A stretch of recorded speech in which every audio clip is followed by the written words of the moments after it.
Construction accounts for about 37% or so of the global CO2 emissions. And so there's been a lot of focus by different jurisdictions to reduce the CO2 in our construction materials, especially concrete.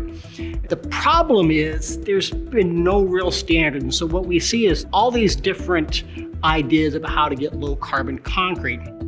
ACI, American Concrete Institute 323, it is written as a code for a framework for local agencies to generate their own baseline.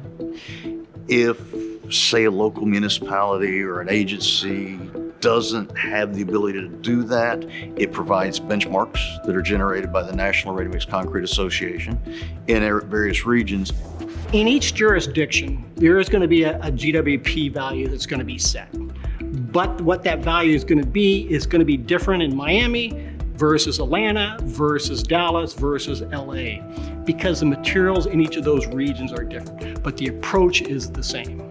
Once those are established, developers will have to understand them, and engineers and architects will have to design with those target numbers in mind, and contractors will have to have conversations with producers like Cemex who can provide materials to meet those target numbers. The idea of the ACI code is to help us implement those better practices so that we actually get what we're looking for: low carbon buildings and low carbon infrastructure and projects built out of concrete.